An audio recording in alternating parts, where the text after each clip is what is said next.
$800 billion project will light up Africa and build a world of pride and power, showing Africa can lead with its own strength. The heartbeat thrums beneath the red earth of Burkina Faso.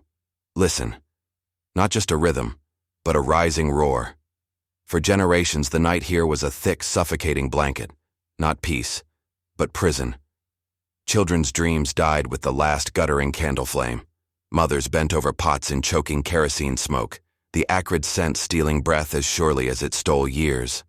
Fathers watched the life bleed from parched fields under a sun that offered only scorch, while the keys to water, to power, to life itself, seemed held in distant, uncaring hands. Hospitals were tombs of shadows where machines sat silent, cold, useless. Hope wasn't just thin, it was strangled by the relentless, imposed darkness. They called it fate. They said the soil was barren, the people too few, the coffers echoing emptiness. They whispered, shouted, decreed. Africa waits. Africa begs. Africa kneels. But deep in the spirit of this land, the land of upright people, a different drum began to beat. A rhythm carved from defiance, forged in the furnace of shared struggle. And leading that rhythm, a man whose gaze held the steady burn of the Harmattan wind and the fierce resolve of the baobab, Captain Ibrahim Traoré. He didn't see lines on a map drawn by ghosts of empires. He saw potential crackling like static in the dry air. He looked upon the mighty Mouhoun River, not just water flowing but liquid lightning chained beneath the earth.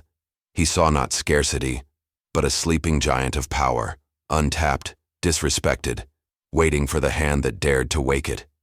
And he spoke a number that ripped through the cynical silence of the world like thunder. $800 billion. $800 billion. The sound echoed, a gauntlet thrown down on the world stage. The cynics, perched in their towers of inherited privilege, snorted. Delusion, they bellowed, a fever dream of a boy soldier in a dust bowl. Old powers shifted uncomfortably, their condescending smiles freezing into rictus grins. But Captain Traoré, his spine straight as the ancient shade trees, heard only the thunderous chorus of his people's yearning. This wasn't about concrete budgets or engineering reports. This was sovereignty cast in stone and steel. This was light forged in the crucible of resistance. 11 colossal dams, titans rising from the rugged spine of the Mouhoun, not monuments to vanity, but fortresses of liberation. Watch the red earth tremble as thousands of tons of concrete, poured by Burkinabe hands calloused by generations of toil, now stained with the sweat of creation, take form. Each vibration of the pile driver is a hammer blow against the chains of dependency. Each mighty turbine lowered into place isn't just machinery. It's the beating heart of a nation, spun to life by the river's ancient untamed force. This is our sweat baptizing the future, our ingenuity rising, phoenix-like, from the very dust they said was worthless. This is African engineering, African will, made manifest. And the power, it refuses to be caged. Traoré's vision stretches like the roots of the sacred grove, deep and wide. A living grid, a nervous system woven with threads of African brilliance and digital fire, carrying clean, fierce energy, the lifeblood of a new dawn, surging outwards. To 15 West African nations. To the sun-baked villages of Niger, the resilient heartlands of Mali, the bustling metropolises of Nigeria, the coastal soul of Senegal. This current isn't just electrons, it's Pan-African blood pulsing through a shared artery, it's connection, it's solidarity made tangible, it's the undeniable proof that our destinies are intertwined. Feel it. That first hesitant flicker in a village untouched by wires. The collective gasp as darkness, a lifelong enemy, is banished by a single steady bulb. A child's face, illuminated, finally able to trace words on a page long after the sun has fled. The profound, life-affirming hum of a respirator in a clinic where silence once meant death. The gush of water from an irrigation pump, powered by the Mouhoun's own strength, turning cracked earth into fields of defiant green under the relentless Sahelian sun. This is more than infrastructure. This is dignity reclaimed, watt by precious watt. This is breath returning to a suffocated land. And who builds this impossible future? Us. Look. Over 1.5 million sons and daughters of Africa, hands gripping steel, eyes fixed on the horizon. Young women, mothers, sisters, commanding towering cranes with the focus of warrior queens. Young men, fathers, brothers, programming the grid's intelligent core, writing the code of liberation in languages of light. No longer exiles begging for crumbs on foreign shores. They stand tall here, on ancestral soil, architects of their own destiny. Cathedrals of confidence rise from their labor. Traoré didn't just commission dams, he ignited a revolution of self-belief. And who answered the call? Not the old masters with their velvet-gloved fists and suffocating aid. No. Hands reached out across oceans to brothers and sisters who understood the scars of history, the sting of the lash. Cuba, Iran, Brazil. Partners forged in the fire of defiance. Engineers sharing hard-won knowledge, working shoulder to shoulder with Burkina Faso grit under the same blazing sun. This is a new language of diplomacy. Africa choosing its kin, forging alliances on its own sacred terms. A rejection of the gilded cage. A declaration that the era of whispered instructions and conditional charity is ash on the wind. Can you sense the tremor beneath the feet of the old order? The nervous glances exchanged in halls of fading power? The laughter died first. Now, they watch. Closely. China leans forward, sensing the tectonic shift, the rise of a new powerhouse. Russia nods, respecting the unyielding steel in the vision. India calculates, its gaze fixed on the grid's vast potential.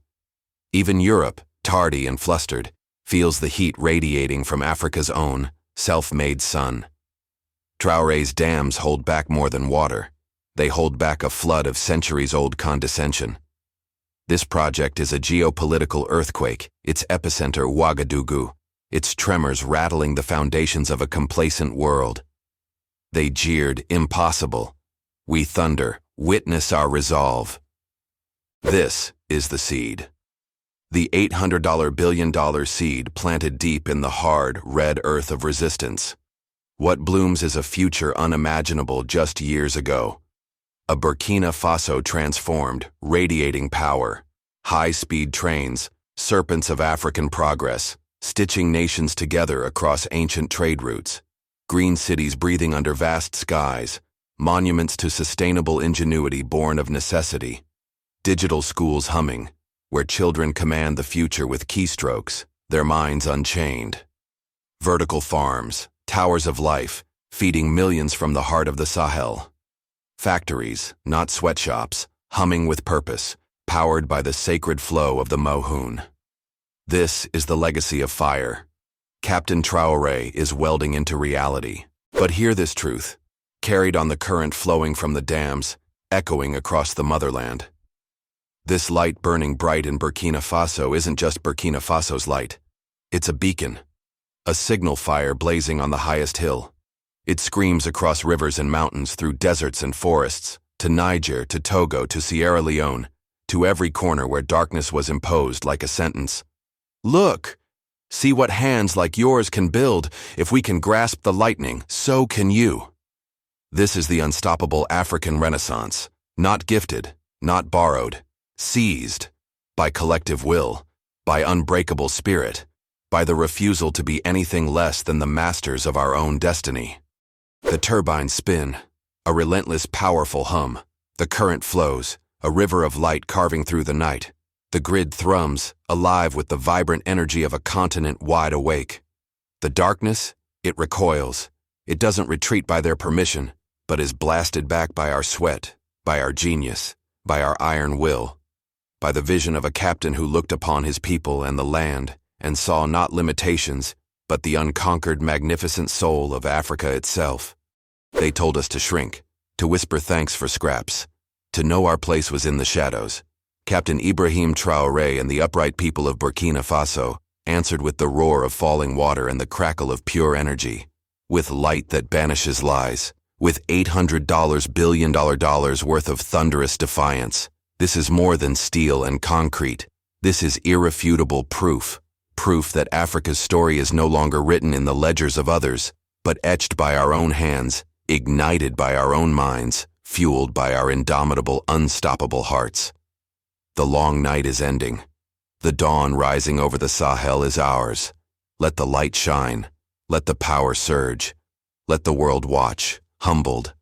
Africa is not merely rising. Africa has risen, and we are building our own glorious sun. The future burns bright. The future is African. The future is now.